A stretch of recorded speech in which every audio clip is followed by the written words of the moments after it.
ជំរាបជូនគឺកំពុងរៀបចំពិធីអបអរសាទរខួបអនុស្សាវរីយ៍លើកទី80ថ្ងៃកំណើតនគរបាលជាតិកម្ពុជានៅពេលនេះខ្ញុំបាទសូមគោរពអញ្ជើញសម្ដេចឯកឧត្តមលោកជំទាវលោកស្រីនាងកញ្ញាទស្សនាពិធីអបអរសាទរខួបអនុស្សាវរីយ៍លើកទី80ថ្ងៃកំណើតនគរបាលជាតិកម្ពុជាក្នុងទិដ្ឋភាពទាំងស្រុងដូចតទៅជាព្រះរាជាណាចក្រកម្ពុជា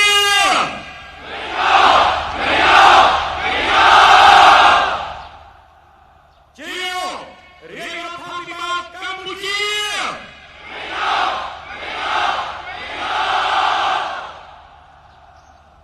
ជាកងកម្លាំងនគរបាលជាតិកម្ពុជា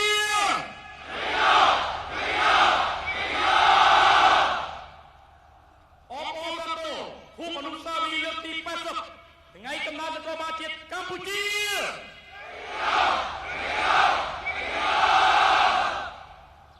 សូមគោរពជូនពរសម្ដេចមហាបវរធិបតីសូមមានសុខភាពល្អ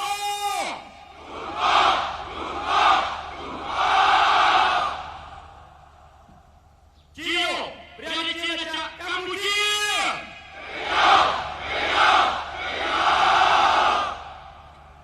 ជារាជរដ្ឋាភិបាលកម្ពុជា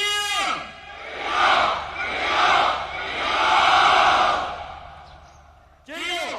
កងកម្លាំងនគរបាលជាតិកម្ពុជា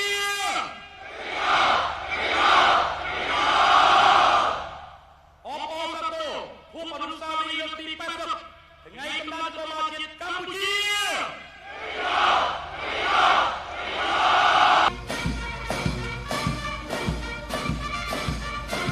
សម្ដេចឯកឧត្តមលោកជំទាវគណៈអធិបតីជាទីគោរពលោកស្រីភ្ញៀវកិត្តិយសជាតិអន្តរជាតិជាទីគោរពនិងជាទីមេត្រីខណៈនេះក្រមនគរបាលដង្ហែទង់អគ្គស្នងការដ្ឋាននគរបាលជាតិបាននឹងកំពុងបោះជំហានយ៉ាងស្វាហាប់លាវខ្លាសម្ដៅទៅកាន់វេទិកាកិត្តិយសដោយភាពអង្អាចក្លាហានដើម្បីទទួលបាននូវការបំពាក់មេដាយជាតិតូបការថ្នាក់ខ្ពស់បំផុតពីសម្ដេចមហាបវរធិបតីនាយឧត្តមសេនីយ៍ហ៊ុនម៉ាណែតនាយករដ្ឋមន្ត្រីនៃព្រះរាជាណាចក្រកម្ពុជា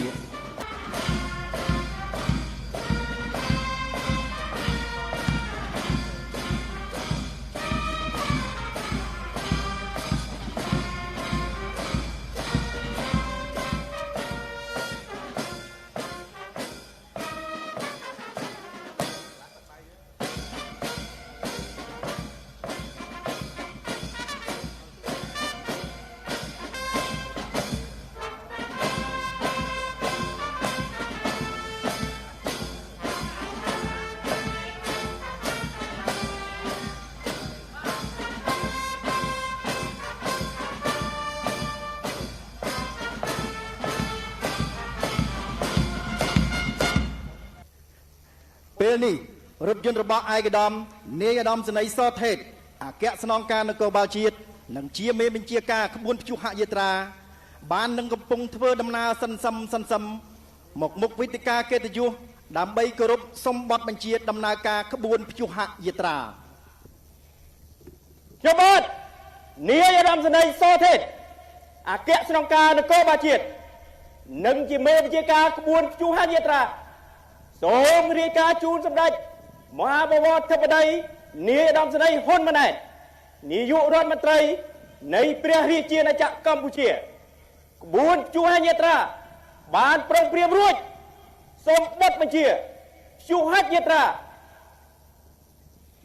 ទទួលបញ្ជាក្រោយពីទទួលបានការអនុញ្ញាតដ៏ខ្ពង់ខ្ពស់បំផុតពីសម្ដេចមហាបវរធិបតីនាយឧត្តមសេនីយ៍នាយករដ្ឋមន្ត្រីនៃព្រះរាជាណាចក្រកម្ពុជារួចមកឯកឧត្តមនាយឧត្តមសេនីយ៍សថេតអគ្គស្នងការនគរបាលជាតិនិងជាមេបញ្ជាការក្បួនព្យុហយាត្រាបានសម្ដៅមកដឹកនាំក្បួនព្យុហយាត្រាខ្ញុំបាទសូមគោរពអនុញ្ញាតបញ្ជាក់ផងដែរថាក្បួនព្យុហយាត្រានាពេលនេះមានចំនួន18ផែននីមួយមានតួនាទីភារកិច្ចទទួលខុសត្រូវរៀងខ្លួនក្បួនព្យុហយាត្រាប្រងព្រៀបវល់ស្មើស្ដាំក្បួនព្យុហយាត្រាចាប់ដើម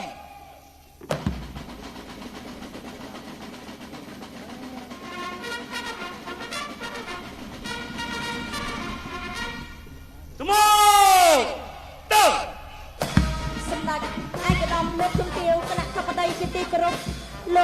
រីភ្ញៀវកិត្តិយសជាតិអន្តរជាតិជាទីគោរពនិងជាទីមេត្រីថ្ងៃនេះជាទិវាមួយដ៏មហោឡារិកមានអត្ថន័យជាប្រវត្តិសាស្ត្រដែលក្រសួងមហាផ្ទៃបានប្រារព្ធពិធីអបអរសាទរខួបអនុស្សាវរីយ៍លើកទី80ថ្ងៃកំណើតនគរបាលជាតិកម្ពុជាក្រោមអធិបតីភាពដ៏ខ្ពង់ខ្ពស់បំផុតរបស់សម្ដេចមហាបវរធិបតីនាយឧត្តមសេនីយ៍ហ៊ុនម៉ាណែតនាយករដ្ឋមន្ត្រីនៃព្រះរាជាណាចក្រកម្ពុជាក្នុងឱកាសប្រារព្ធពិធីអបអរសាទរខួបអនុស្សាវរីយ៍លើកទី80ថ្ងៃកំណើតនគរបាលជាតិកម្ពុជាក្រោមនយោបាយឈ្នះឈ្នះរបស់សម្ដេចអគ្គមហាសេនាបតីតេជោហ៊ុនសែននិងការចូលរួមធ្វើបដកម្មគ្រប់បែបយ៉ាងពីសំណាក់បុព្វបុរសយុទ្ធជនយុទ្ធនារីនិងនគរបាលជាតិគ្រប់ចំនួនបាននាំមកនូវសុខសន្តិភាពស្ថិរភាពនិងការអភិវឌ្ឍដូចសពថ្ងៃគណៈអធិបតីជាទីគោរពភ្ញៀវកិត្តិយសជាតិនិងអន្តរជាតិជាទីមេត្រីអង្គពិធីទាំងមូលជាទីស្នេហានាឱកាសនេះរថយន្តទី1គឺជារថយន្តឯកឧត្តមនាយឧត្តមសេនីយ៍សថេតអគ្គស្នងការនគរបាលជាតិនិងជាមេបញ្ជាការក្បួនព្យុហយាត្រាអមដោយរថយន្ត3គ្រឿងកំពុងធ្វើដំណើរសន្សំមុខវេទិកាកិត្តិយសប្រកបដោយភាពម៉ឺងម៉ាត់ក្លាហាននិងទំនួលខុសត្រូវខ្ពស់ក្នុងការធានាសន្តិសុខជូនជាតិមាតុភូមិនៃកម្ពុជាបន្ទាប់មកទៀតនេះគឺជារថយន្តដែលតែងលម្អនិមិត្តសញ្ញានគរបាលជាតិមានរាងមូលផ្ទៃពណ៌ខៀវចាស់តំណាងឲ្យសន្តិភាពមិត្តភាពនិងស្ថិរភាពសង្គមនៅចំកណ្ដាលផ្ទៃមានរូបរាជសីហ៍ពណ៌មាសតំណាងឲ្យអំណាចកម្លាំងភាពអង់អាចក្លាហាននិងភាពមិនចេះរាថយរីឯពណ៌មាសតំណាងឲ្យភាពខ្ពង់ខ្ពស់ថ្លៃថ្នូរនិងគុណភាពពន្លឺពណ៌ប្រាក់តំណាងឲ្យភាពភ្លឺចិញ្ចាចនៅក្រោមរូបរាជសីហ៍មានអក្សរមូលសរសេរកាត់នបចកពណ៌ប្រាក់ហើយមានរូបកងចក្រពណ៌ប្រាក់ភ្លឺចំនួន21កាំព័ទ្ធជុំវិញតំណាងឲ្យអំណាចនគរបាលជាតិក្នុងកិច្ចការពារសន្តិសុខថែរក្សាសណ្ដាប់ធ្នាប់សាធារណៈនិងសុវត្ថិភាពសង្គមរថយន្តដែលតែងលម្អនិមិត្តសញ្ញានគរបាលជាតិបានបញ្ចប់ចូលដល់រថយន្តតុបតែងលម្អនិមិត្តសញ្ញាខួបអនុស្សាវរីយ៍លើកទី80ថ្ងៃកំណើតនគរបាលជាតិកម្ពុជា1945-2025ដោយមានការតាំងលម្អនៅក្បាច់រចនាល្អវិចិត្រដែលជាការរំលឹកឡើងវិញនៃការកកើតកំណើតនគរបាលជាតិកម្ពុជាក្រោមស្នាប្រហ័សរបស់ព្រះបិតាស្ថាបនិកនគរបាលជាតិកម្ពុជាព្រះករុណាព្រះបាទសម្ដេចព្រះនរោត្តមសីហនុព្រះមហាវីរក្សត្រព្រះបរមរតនកោដ្ឋនិងការកំណត់ថ្ងៃទី16ខែឧសភាឆ្នាំ1945ថ្ងៃកំណើតនគរបាលជាតិដោយព្រះករុណាព្រះបាទសម្ដេចព្រះបរមនាថនរោត្តមសីហមុនីព្រះមហាក្សត្រនៃព្រះរាជាណាចក្រកម្ពុជាខណៈនេះក្រុមនគរបាលជាតិកាន់ទង់ជាតិទង់សាសនាទង់ព្រះមហាក្សត្រដែលក្រងឯកសណ្ឋានលេខ2វ៉ារើពណ៌ខៀវចាស់ខោជើងវែងមួកកាស្កេតកំពុងធ្វើដំណើរយ៉ាងស្វាហាប់ទៅមុខវេទិកាកិត្តិយសប្រកបដោយភាពអង់អាចក្លាហាននាំមុខដោយមេបញ្ជាការមួយរូបក្រវ៉ាត់អាវុធខ្លីស្រោមពណ៌សនៅអមទង់នីមួយៗមានមន្ត្រីនគរបាលជាតិ3រូបមួយរូបជាអ្នកកាន់ទង់2រូបទៀតជាអ្នកកាន់អាវុធ AK-47សម្ដេចឯកឧត្តមលោកជំទាវលោកស្រីភ្ញៀវកិត្តិយសជាតិអន្តរជាតិជាទីគោរពនិងជាទីមេត្រី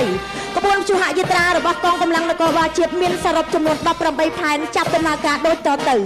ផែនទី1ផែននាយនគរបាលជាតិជាន់ខ្ពស់បរោះមានចំនួន84រូបមេបញ្ជាការ1រូបមន្ត្រីកាន់ទង់នគរបាលជាតិ1រូបមន្ត្រីអមទង់2រូបកាន់អាវុធ AK-47 និងកម្លាំង80រូបគឺជាផែនតំណាងនាយនគរបាលជាតិជាន់ខ្ពស់បរោះដែលមានឯកសណ្ឋានលេខ2វ៉ារើពណ៌ខៀវចាស់ខោជើងវែងមួកកាស្កេតអាវសេមីកដប់ដៃវែងពណ៌ផ្ទៃមេឃពាក់ខាងក្នុងក្រវ៉ាត់កពណ៌ខៀវចាស់ពាក់ខ្សែអិសរិយយសពណ៌មាសនៅលើស្មាខាងស្ដាំពាក់ស្រោមដៃពណ៌សស្បែកជើងកខ្លីពណ៌ខ្មៅចងខ្សែនិងស្រោមជើងពណ៌ខ្មៅក្រវ៉ាត់អាវុធខ្លីស្រោមពណ៌សកំពុងដើរតាមចង្វាក់ភ្លេងបោះជំហានទៅមុខព្រមគ្នាបញ្ជាក់ពីភាពស្វាហាប់និងការបដិញ្ញាចិត្តរបស់នាយនគរបាលជាតិក្នុងការទទួលខុសត្រូវលើការដឹកនាំបញ្ជាតាមដាន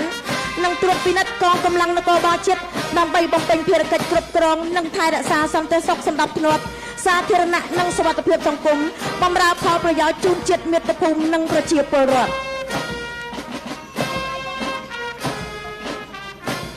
ផែនទី2ផែននាយនគរបាលជាតិជាន់ខ្ពស់នារីមានចំនួន84រូបមេបញ្ជាការ1រូបមន្ត្រីកាន់ទង់នគរបាល1រូប មន្ត្រីអមតុង2រូបកាន់អាវុធ AK-47 និងកម្លាំង80រូបគឺជាផែនតំណាងនាយនគរបាលជាតិជាន់ខ្ពស់នារីដែលមានឯកសណ្ឋានលេខ2វ៉ារ៉េពណ៌ខៀវចាស់សម្ពុតដឺមីស្វារ៉េក្រោមក្បាលជង្គង់មួកសម្បុកអាវសមីកោដុបដៃវែងពណ៌ផ្ទៃមេឃពាក់ខាងក្នុងក្រវ៉ាត់កពណ៌ខៀវចាស់ពាក់ខ្សែអ៊ីសរិយយសពណ៌មាសនៅលើស្មាខាងស្ដាំពាក់ស្រោមដៃពណ៌សពាក់ស្បែកជើងកខ្លីពណ៌ខ្មៅនិងស្រោមជើងពណ៌ខ្មៅក្រវ៉ាត់អាវុធខ្លីស្រោមពណ៌សកំពុងបោះដំណើរតាមចង្វាក់ភ្លេងដោយបញ្ជាក់ពីភាពស្វាហាប់មើងម៉ាត់និងបដិញ្ញាចិត្តរបស់នាយនគរបាលនារីក្នុងការទទួលខុសត្រូវលើការដឹកនាំបញ្ជាតាមដានត្រួតពិនិត្យកងកម្លាំងនគរបាលជាតិបំពេញភារកិច្ចគ្រប់គ្រងនិងរក្សាសន្តិសុខសណ្ដាប់ធ្នាប់សុវត្ថិភាពសង្គមដើម្បីបុព្វហេតុជាតិនិងមាតុភូមិផែនទី3ផែនមន្ត្រីនគរបាលជាតិមានចំនួន84រូបមេបញ្ជាការ1រូបមន្ត្រីកាន់តុងនគរបាលជាតិ1រូបមន្ត្រីអមតុង2រូបប្រដាប់ដោយអាវុធ AK-47 និងកម្លាំង80រូបពាក់ឯកសណ្ឋានការងារលេខ6អាវដៃវែងពណ៌កាគីខោជើងវែងពណ៌កាគីមួកកាស្កេតក្រវ៉ាត់កពណ៌ខៀវចាស់ពាក់ស្រោមដៃពណ៌សស្បែកជើងកខ្លីពណ៌ខ្មៅចងខ្សែនិងស្រោមជើងពណ៌ខ្មៅផែននេះតំណាងឲ្យមន្ត្រីនគរបាលជាតិដែលមានតួនាទីសំខាន់បំផុតក្នុងការបំពេញភារកិច្ចថែរក្សាការពារសន្តិសុខនិងការពារសណ្ដាប់ធ្នាប់សាធារណៈសុវត្ថិភាពសង្គមប្រកបដោយភាពអង់អាចក្លាហាននិងហ៊ានពលិកម្មគ្រប់បែបយ៉ាងគ្រប់កលៈទេសៈចំពោះមាតុភូមិនិងមានភក្ដីភាពចំពោះជាតិសាសនាព្រះមហាក្សត្រ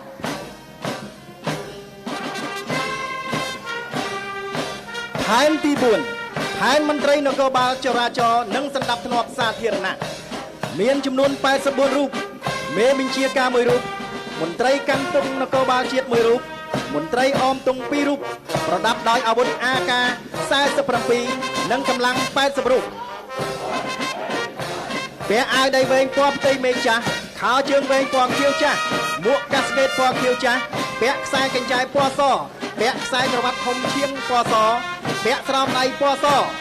ស្បែកជើងកខ្លីពណ៌ខ្មៅក្រវ៉ាត់អាវុធខ្លីស្រោមពណ៌សផែននេះតំណាងឲ្យកងកម្លាំងនគរបាលចរាចរណ៍និងសណ្ដាប់ធ្នាប់សាធារណៈមានតួនាទីភារកិច្ចរៀបចំសណ្ដាប់ធ្នាប់សុវត្ថិភាពចរាចរណ៍ផ្លូវគោកផ្លូវទឹកបង្ការទប់ស្កាត់កាត់បន្ថយគ្រោះថ្នាក់ចរាចរណ៍និងសកម្មភាពល្មើសច្បាប់ចរាចរណ៍គ្រប់ប្រភេទដែលបង្កឲ្យមានមហន្តរាយដល់អាយុជីវិតទ្រព្យសម្បត្តិរដ្ឋឯកជនជំរុញអនុវត្តច្បាប់ជំរុញការឃោសនាផ្សព្វផ្សាយអប់រំឲ្យប្រជាពលរដ្ឋយល់ដឹងនិងគោរពអនុវត្តច្បាប់ស្តីពីចរាចរណ៍ផ្លូវគោកបទដ្ឋានសុវត្ថិភាពចរាចរណ៍ផ្លូវទឹកនិងបទដ្ឋានរក្សាសណ្ដាប់ធ្នាប់សាធារណៈ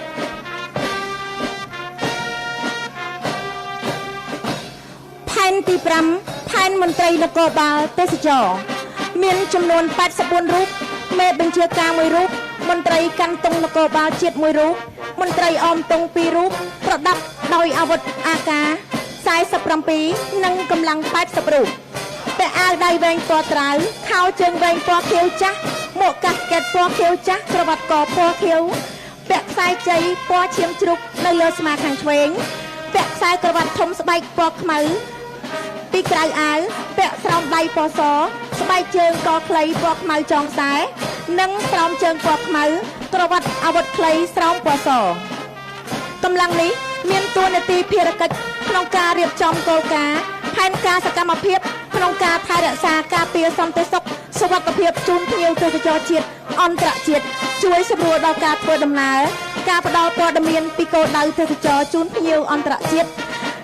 ចាត់វិធានការការចាំបាច់នានាដើម្បីបង្ក្រាបសកម្មភាពដែលបង្កការប៉ះពាល់ដល់រូបរាងកាយអាយុជីវិតទ្រព្យសម្បត្តិនិងកិត្តិយសរបស់អ្នកទេសចរស្រាវជ្រាវស៊ើបអង្កេតដោយដោះស្រាយរាល់សកម្មភាពបទល្មើសច្បាប់ផ្សេងៗដែលប៉ះពាល់ដល់អ្នកទេសចរផែនទី6ផែនមន្ត្រីនគរបាលការពារបេតិកភណ្ឌមានចំនួន84រូបមេបញ្ជាការ1រូបមន្ត្រីកាន់តុងនគរបាលជាតិ1រូប មន្ត្រីអមទង់2រូបប្រដាប់ដោយអាវុធ AK-47 កម្លាំង80រូបពាក់អាវពណ៌ប្រផេះខោជើងវែងពណ៌ប្រផេះមួកកាស្កេតពណ៌ខៀវចាស់ខ្សែក្រវ៉ាត់តូចពណ៌ខ្មៅពាក់ស្រោមដៃពណ៌សស្បែកជើងកខ្លីពណ៌ខ្មៅជាប់ខ្សែក្រវ៉ាត់អាវុធខ្លីស្រោមពណ៌ត្នោតកម្លាំងនេះមានតួនាទីភារកិច្ចសហការជាមួយនឹងអាជ្ញាធរមានសមត្ថកិច្ចពាក់ព័ន្ធរបស់ជាតិនិងអន្តរជាតិដើម្បីទទួលការណែនាំផ្សព្វផ្សាយគោលការណ៍បម្រើដល់សេវាការពារបេតិកភណ្ឌសម្បត្តិវប្បធម៌ជាតិរៀបចំផែនការវិធានការក្នុងការថែរក្សាការពារឲ្យបានគង់វង្សនៅបេតិកភណ្ឌសម្បត្តិវប្បធម៌ប្រវត្តិសាស្ត្រជាតិព្រមទាំងប្រមូលរបាយការណ៍និងព័ត៌មាននិងទទួលបញ្ជីបេតិកភណ្ឌសម្បត្តិវប្បធម៌ប្រវត្តិសាស្ត្រជាតិចាត់វិធានការបង្ការទប់ស្កាត់និងបង្ក្រាបរាល់បទល្មើសបំផ្លិចបំផ្លាញលួចលាក់លក់ទិញដឹកជញ្ជូនសហការជាមួយនឹងអង្គភាពនគរបាលទេសចរក្នុងការកិច្ចការពារសុវត្ថិភាពសន្តិសុខសណ្ដាប់ធ្នាប់សាធារណៈជូនភ្ញៀវទេសចរដែលមកទស្សនកិច្ចក្នុងតំបន់បេតិកភណ្ឌប្រវត្តិសាស្ត្រ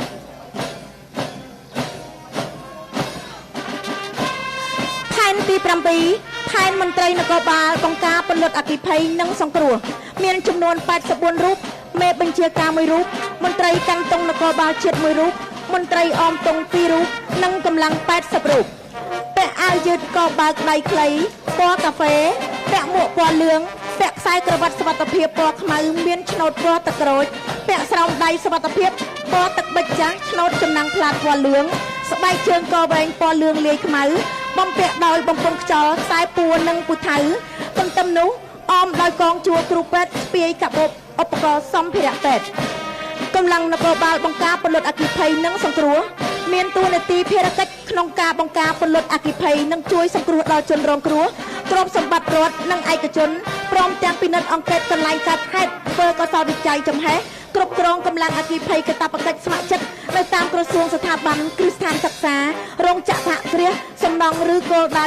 នៅតាមភូមិសហគមន៍ក្នុងឃុំសង្កាត់និងវឹកវើពីជំនាញបង្ការពន្លត់អគ្គិភ័យនិងសង្គ្រោះព្រមទាំងឃោសនាផ្សព្វផ្សាយអប់រំពីវិធានការបង្ការទប់ស្កាត់នៃគ្រោះមហន្តរាយដែលកើតឡើងដោយអគ្គិភ័យដោយធម្មជាតិនិងដោយមនុស្សគ្រប់គ្រងត្រួតពិនិត្យបង្ការប្រព័ន្ធពន្លត់អគ្គិភ័យនិងសង្គ្រោះតាមគ្រឹះស្ថានសាធារណៈរបស់រដ្ឋឯកជនរោងចក្រសហគ្រាសគោលដៅសំខាន់នានា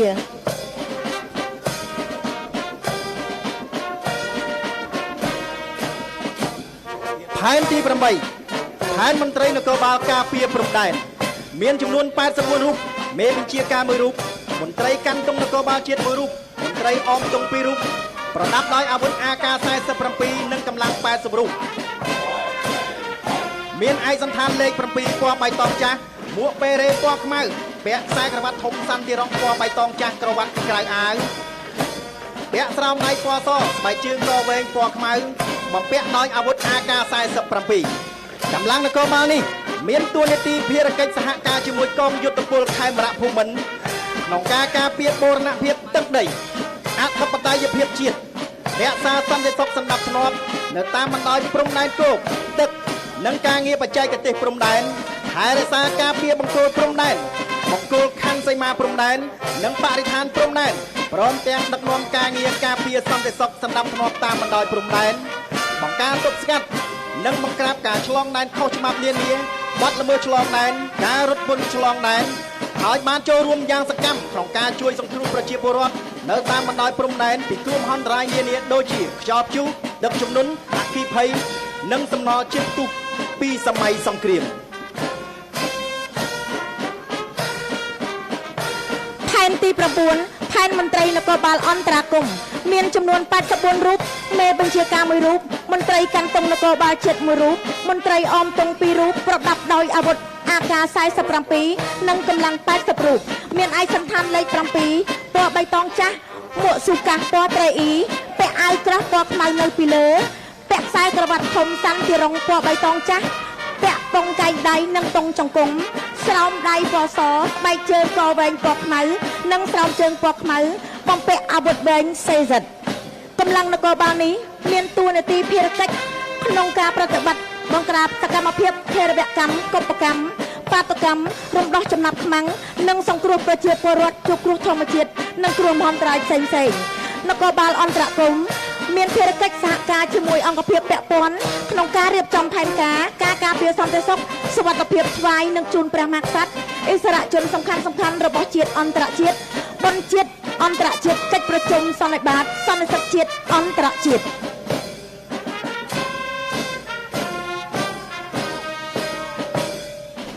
ផែនទី10ផែននគរបាលការពារទប់ស្កាត់បាតុកម្មនិងសំណក់ជំនាញមានចំនួន90រូបមេបញ្ជាការ1រូបមន្ត្រីកាន់ទង់នគរបាលជាតិ1រូបមន្ត្រីអមទង់2រូបប្រដាប់ដោយអាវុធ AK-47 កម្លាំង86រូបនិងសំណក់ជំនាញ30ក្បាលមានឯកសណ្ឋានលេខ7ពណ៌បៃតងចាស់មួកពេរ៉េពណ៌ខ្មៅក្រវ៉ាត់សាំងទីរងពណ៌បៃតងចាស់ពាក់ស្រោមដៃពណ៌សស្បែកជើងកវែងពណ៌ខ្មៅបំពាក់ដោយអាវុធឡង់គ្រីណាតកម្លាំងនេះមានតួនាទីការពារបាតកម្មកោតកម្មនិងទប់ស្កាត់មកក្រាបកុបកម្មទាំងឡាយណាដែលមានចរិតហិង្សាគំរាមកំហែងសន្តិសុខជាតិបង្កភាពវឹកវរនិងអស្ថិរភាពក្នុងសង្គមកម្លាំងនេះទទួលបានការវឹកហាត់ជាពិសេសដើម្បីឆ្លើយតបទាន់ពេលវេលាទៅនឹងស្ថានភាពបង្កចលាចលធានាសន្តិសុខស្ថិរភាពសណ្ដាប់ធ្នាប់សង្គមជូនជាតិមាតុភូមិនិងប្រជាពលរដ្ឋចំពោះសំណក់ជំនាញប្រើប្រាស់ដើម្បីស្រាវជ្រាវរុករកនៅគ្រឿងញៀនគ្រឿងផ្ទុះជាតិផ្ទុះមុខសញ្ញានិងឧបករណ៍សម្ភារៈដែលមានការពាក់ព័ន្ធនឹងបទល្មើសនានាទន្ទឹមនឹងនោះក៏មានមុខងារចូលរួមទប់ស្កាត់បង្ក្រាបសកម្មភាពបះបោរបង្កចលាចលសង្គមព្រមទាំងជួយស្រាវជ្រាវរុករកជនរងគ្រោះដែលរងគ្រោះដោយមហន្តរាយផ្សេងៗផងដែរ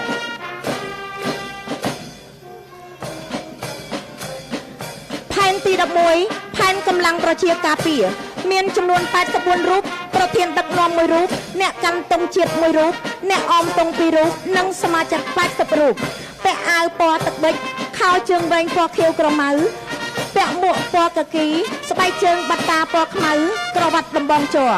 ប្រជាការពារគឺជាប្រជាពលរដ្ឋមន្ត្រីរាជការឬមហាជនពីគ្រប់មជ្ឈដ្ឋានដែលស្ម័គ្រចិត្តចូលរួមធ្វើសកម្មភាពក្នុងចលនាប្រជាការពារនៅមូលដ្ឋានក្រោមការដឹកនាំនិងសម្របសម្រួលរបស់រដ្ឋបាលមូលដ្ឋាននិងប៉ុស្តិ៍នគរបាលរដ្ឋបាលប្រជាការពារបានចូលរួមក្នុងការយាមល្បាតការពារសន្តិសុខភូមិឃុំការពារកន្លែងកម្សាន្តសប្បាយពិធីបុណ្យទានឬការរៀបចំសណ្ដាប់ធ្នាប់នៅទីសាធារណៈបច្ចុប្បន្ននេះមានការស្ម័គ្រចិត្តពីប្រជាពលរដ្ឋចូលរួមជាកម្លាំងប្រជាការពារមានប្រមាណជាង 150,000 នាក់កំពុងសស័កសស្រាំចូលរួមចំណែកអនុវត្តគោលនយោបាយភូមិឃុំសង្កាត់មានសុវត្ថិភាពប្រកបដោយប្រសិទ្ធភាពក្រោយពីចប់ផែនកងកម្លាំងប្រជាការពារឈានចូលដល់ផែនទី12គឺផែនកីឡានគរបាលជាតិកម្ពុជាមានចំនួន84រូបមេបញ្ជាការ1រូបអ្នកកាន់ទង់នគរបាល1រូបអ្នកអមទង់2រូបសមាជិក80រូបមានឯកសណ្ឋានអាវយឺតកមូលពណ៌ខៀវចាស់លាយផ្ទៃមេតឈុតចាក់គិតពាក់ពីខាងក្រៅពណ៌ទឹកប៊ិចពណ៌សនិងមានឆ្នូតក្រហមចាប់ពីស្មាអាវរហូតដល់ក្រោមខោនិងស្បែកជើងបាត់តាពណ៌សអង្គភាពកីឡារបស់កងកម្លាំងនគរបាលជាតិកម្ពុជាបាននឹងកំពុងរីកចម្រើនគួរឲ្យកត់សម្គាល់បច្ចុប្បន្ននេះនគរបាលជាតិកម្ពុជាមានកីឡាចំនួន45ប្រភេទដែលបានចូលរួមក្នុងការប្រកួតជាលក្ខណៈមិត្តភាពប្រកួតជាលក្ខណៈជាតិនិងអន្តរជាតិលើវិញ្ញាសាជាច្រើនសមិទ្ធផលសំខាន់ចំនួន3ដែលក្រុមប្រឹក្សាកីឡាក្រសួងមហាផ្ទៃបានសម្រេចបានរួមមានការចូលរួមប្រកួតកីឡាស៊ីហ្គេមលើកទី32ឆ្នាំ2023ដែលប្រជាជាតិកម្ពុជាធ្វើជាម្ចាស់ផ្ទះក្នុងនោះកីឡាករកីឡាការិនីក្រសួងមហាផ្ទៃបានចូលរួមចំណែកយ៉ាងធំធេងដណ្ដើមបានមេដាយសរុបចំនួន132គ្រឿងលើ282គ្រឿងការចូលរួមប្រកួតកីឡា World Police and Fire Game លើកទី20ឆ្នាំ2023នៅទីក្រុង Winnipeg ប្រទេសកាណាដាអត្តពលិកនៃក្រុមប្រឹក្សាកីឡាក្រសួងមហាផ្ទៃបានដណ្ដើមមេដាយសរុបចំនួន71គ្រឿងការប្រកួតកីឡាជាតិលើកទី4ឆ្នាំ2024ក្រុមប្រឹក្សាកីឡាក្រសួងមហាផ្ទៃទទួលបានមេដាយសរុបចំនួន248គ្រឿងឈរលើលំដាប់កំពូលលេខ1ប្រចាំប្រទេសកម្ពុជា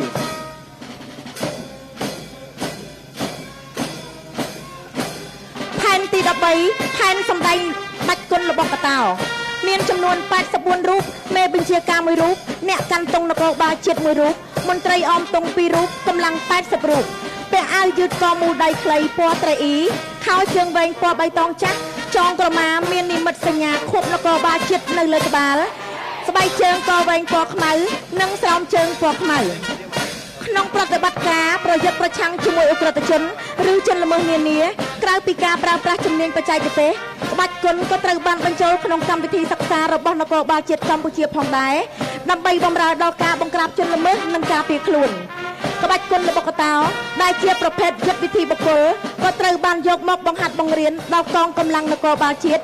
រួមជាមួយក្បាច់គុនដតីផ្សេងទៀតផងដែរ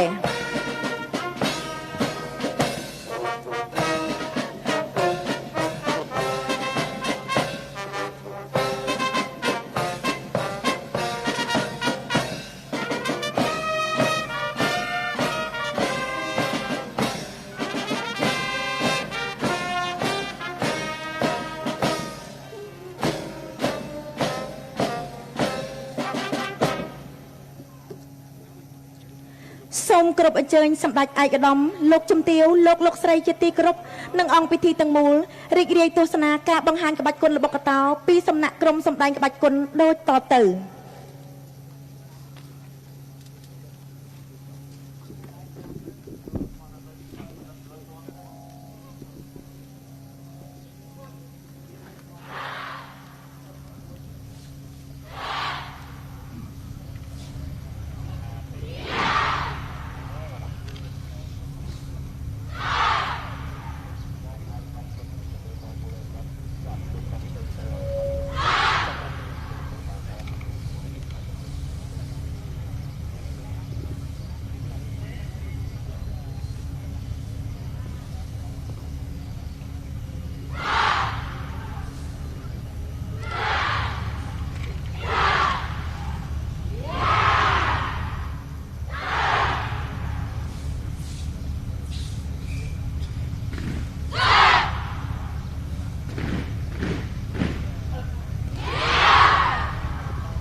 ខ្ញុំបាទសូមការអនុញ្ញាតជម្រាបជូនអង្គពិធីមេត្តាជ្រាបផងដែរថាក្បាច់គុនល្បុក្កតោគឺជាកេរដំណែលដូនតាដែលមានតម្លៃមិនអាចកាត់ថ្លៃបានហើយមានប្រវត្តិសាស្ត្រជាយូរលង់ណាស់មកហើយ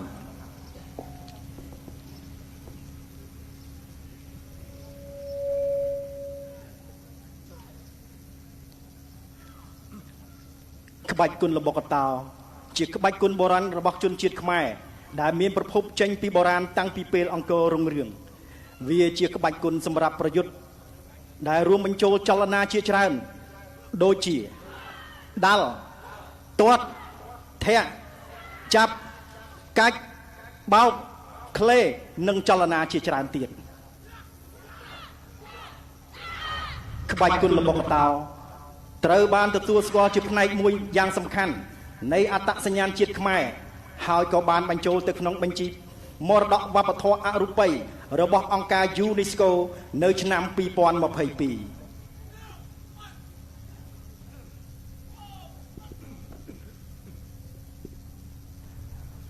បច្ចុប្បន្ននេះ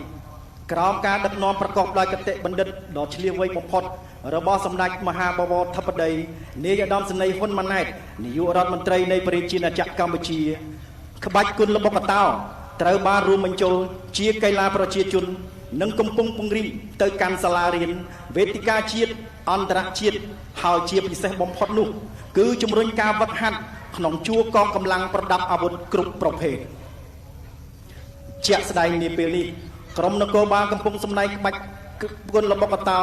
ថ្វាយនឹងជូនគណៈអធិបតីនិងអង្គពិធីទស្សនាគឺចង់បង្ហាញអំពីភាពស្វាហាប់កាយសម្បទាមាំមួនក្បាច់ប្រយុទ្ធជាមួយខ្មាំងសត្រូវ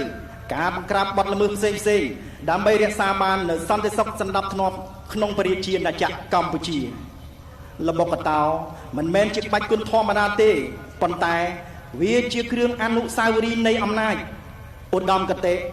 និងវិញ្ញាណរបស់ប្រជាជនខ្មែរវាជាប្រភពមួយនៃកេរ្តិ៍ឈ្មោះវប្បធម៌ដែលយើងទាំងអស់គ្នាត្រូវតែបន្តរក្សាឲ្យបានគង់វង្ស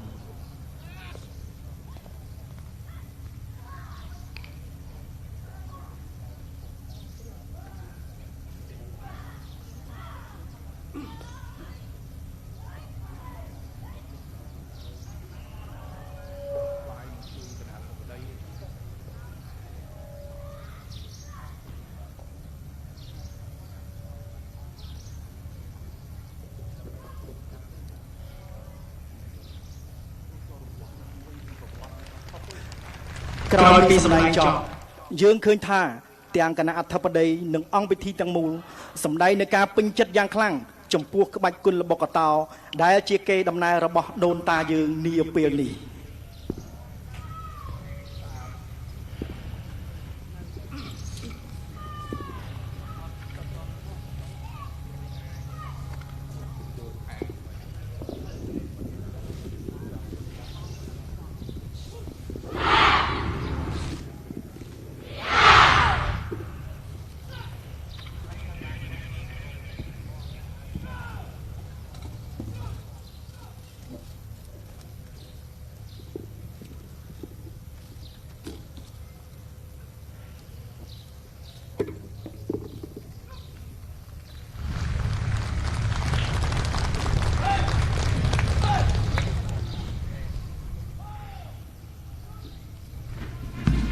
សម្ដេចឯកឧត្តមលោកជំទាវលោកស្រីជាទីគោរព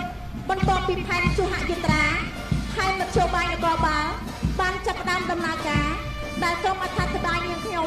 សូមធ្វើកិច្ចអត្ថាធិប្បាយជាបន្តបន្ទាប់ដូចតទៅ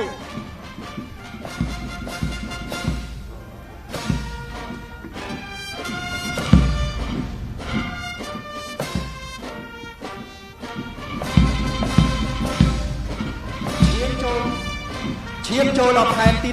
14ផែនមធ្យោបាយនគរបាលហែអម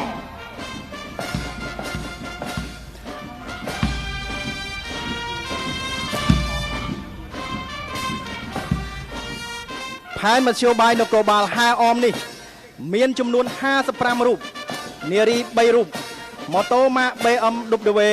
កម្លាំង 1250cc 24គ្រឿងរថយន្តសរុប7គ្រឿងក្នុងនោះមានរថយន្តស៊ីរ៉ែន1គ្រឿងរថយន្តពិធីការ1គ្រឿងរថយន្ត S1 1គ្រឿងរថយន្ត VVIP 1គ្រឿងរថយន្ត S1 1គ្រឿងរថយន្តប្រតិភូអមដំណើរ1គ្រឿងរថយន្តការពារបិទក្បួន1គ្រឿងចំពោះម៉ូតូម៉ាក BMW កម្លាំង 1200cc ទាំង24គ្រឿងនេះមានតួនាទីបើកបរនាំមុខក្បួននិងការពារហែអមរថយន្ត VIP ព្រមទាំងប្រតិភូអមដំណើរផែនមធ្យោបាយនគរបាលហែអមមានតួនាទីការពារហែអមថ្វាយជូនដំណើរព្រះមហាក្សត្រប្រធានាធិបតីនាយករដ្ឋមន្ត្រីឬថ្នាក់ដឹកនាំជាន់ខ្ពស់ជាតិអន្តរជាតិដែលអញ្ជើញមកទស្សនកិច្ចផ្លូវការនៅព្រះរាជាណាចក្រកម្ពុជាដើម្បីធានាបាននៅសុខសុវត្ថិភាព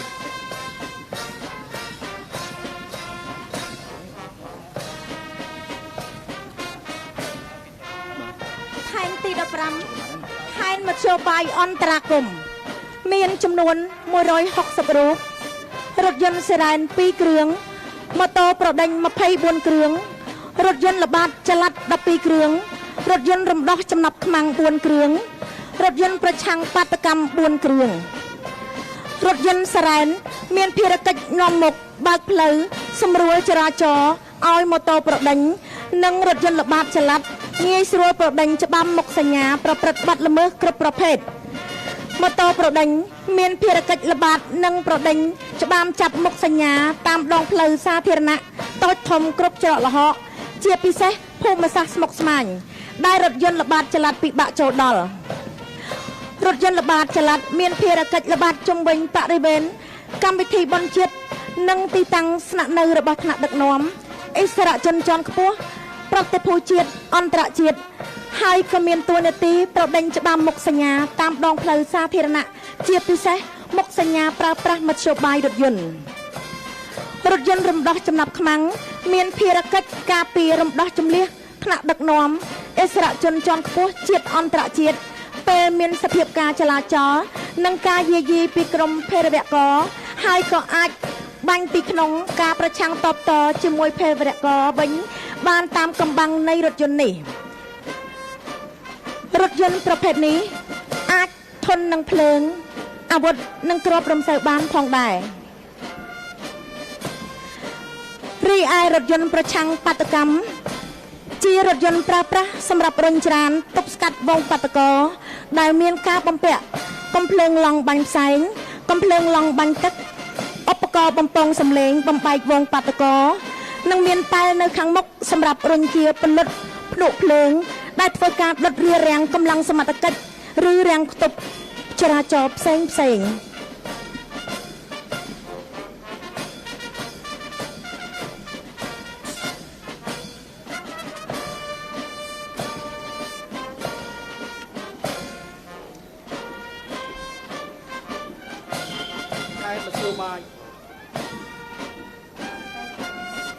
ផែនមធ្យោបាយអន្តរាគមន៍ត្រូវបានបញ្ចប់ឈានចូលដល់ផែនទី16ជាផែនរថយន្តពន្លត់អគ្គិភ័យនិងសង្គ្រោះមានចំនួន76រូបរថយន្តសរុប14គ្រឿងមានរថយន្តពន្លត់អគ្គិភ័យប្រភេទធម្មតា8គ្រឿងក្នុងនោះរថយន្ត Mack Nissan 4គ្រឿងរថយន្ត Isuzu 4គ្រឿងមានទទឹង 3,10 ម៉ែត្របណ្ដោយ 8,20 ម៉ែត្រកម្ពស់ 3,50 ម៉ែត្ររថយន្តនីមួយៗមានសភាពស្តុកទឹកបានចំណុះ4ម៉ែត្រគូបចំពោះរថយន្តពន្លត់អគ្គិភ័យប្រភេទចណ្ដាល45ម៉ែត្រ Mack Volvo មួយគ្រឿងមានទទឹង 3,10 ម៉ែត្របណ្ដោយ 10 ម៉ែត្រ80 ម៉ែត្រកម្ពស់ 4,20 ម៉ែត្រនិងមានសមត្ថភាពស្តុកទឹកបានចំណុះ4ម៉ែត្រគូបសម្រាប់សង្គ្រោះនិងពន្លត់អគ្គិភ័យលើអគារកម្ពស់14ជាន់ចុះក្រោមរីឯរថយន្តពន្លត់អគ្គិភ័យប្រភេទខួងបុកទម្លុះ Mack Isuzu មួយគ្រឿងមានទទឹង 3,20 ម៉ែត្របណ្ដោយ 11,20 ម៉ែត្រកម្ពស់ 4,40 ម៉ែត្រនិងមានសមត្ថភាពស្តុកបានទឹកចំណុះចំនួន4ម៉ែត្រគូបសម្រាប់ពន្លត់អគ្គិភ័យលើគោលដៅដែលមានជញ្ជាំងបិទជិតនិងរថយន្តសង្គ្រោះបន្ទាន់អាំប្រឡងចំនួន4គ្រឿងផែនរថយន្តពន្លត់អគ្គិភ័យនិងសង្គ្រោះមានតួនាទីភារកិច្ចពន្លត់អគ្គិភ័យតាមគោលដៅដែលបានកើតហេតុនិងជួយសង្គ្រោះដល់ប្រជាពលរដ្ឋដែលរងគ្រោះដោយអគ្គិភ័យ24ម៉ោងលើ24ម៉ោង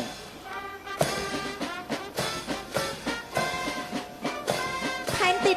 17ជារថយន្តដឹកមន្ត្រីចូលនិវត្តន៍ដែលចូលរួមក្នុងខួបអនុស្សាវរីយ៍លើកទី80ថ្ងៃខួបកំណើតនគរបាលជាតិកម្ពុជាថ្នាក់ដឹកនាំមន្ត្រីនគរបាលចូលនិវត្តន៍កំពុងបញ្ចេញនូវមនោសញ្ចេតនាសប្បាយរីករាយដែលបានចូលរួមក្នុងព្រឹត្តិការណ៍ដ៏មានសារៈសំខាន់ដែលបានឆ្លុះបញ្ចាំងពីអតីតកាលប្រកបដោយមោទនភាពក្នុងការតស៊ូលះបង់បំពេញភារកិច្ចអស់ពីកម្លាំងកាយចិត្តប្រាជ្ញាស្មារតីដើម្បីបុព្វហេតុសន្តិសុខជាតិមាតុភូមិនិងភាពសុខសាន្តរបស់ប្រជាពលរដ្ឋដោយបដូរមកវិញបានមកនៅសន្តិភាពឯករាជ្យជាតិអធិបតេយ្យភាពបូរណភាពទឹកដីការអភិវឌ្ឍធានាបាននៅស្ថិរភាពនយោបាយនិងការពារបានយ៉ាងរឹងមាំនៅខឿនសន្តិសុខជាតិសម្រាប់ធ្នាប់សាធារណៈសុវត្ថិភាពសង្គមមរតកពីអតីតកាលកំពុងផ្ដល់នូវបទពិសោធន៍សម្រាប់នគរបាលជំនាន់នេះនិងសម្រាប់នគរបាលបន្តទៀតក្នុងការលើកកម្ពស់ស្មារតីទទួលខុសត្រូវបំពេញភារកិច្ចបម្រើជាតិនិងប្រជាពលរដ្ឋ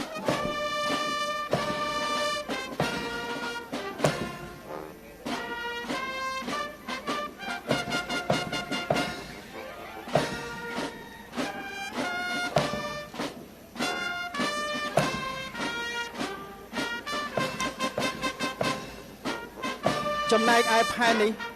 គឺជាផែនទី18ក្រមសិល្បៈនគរបាលជាតិនេះជាផែនចុងក្រោយនៃក្បួនព្យុហយាត្រាមានកម្លាំងនគរបាលជាតិដើម្បីអបអរសាទរខួបអនុស្សាវរីយ៍លើកទី80ថ្ងៃនគរបាលជាតិកម្ពុជាក្រមសិល្បៈនគរបាលជាតិកម្ពុជាបានរួមចំណែកលើកស្ទួយនិងផ្សព្វផ្សាយវប្បធម៌ប្រពៃណីជាតិខ្មែរបង្កើតបរិយាកាសសប្បាយរីករាយបន្ធូរអារម្មណ៍តានតឹងក្នុងការបំពេញភារកិច្ចក៏ដូចជាវឹកហាត់រៀនសូត្ររបស់និស្សិតសិស្សនិងសិក្ខាកាម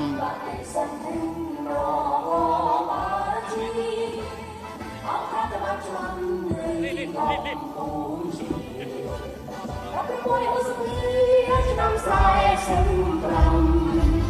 មកសា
ការសម្ដែងក្បួនព្យុហយាត្រានាពេលនេះត្រូវបានបញ្ចប់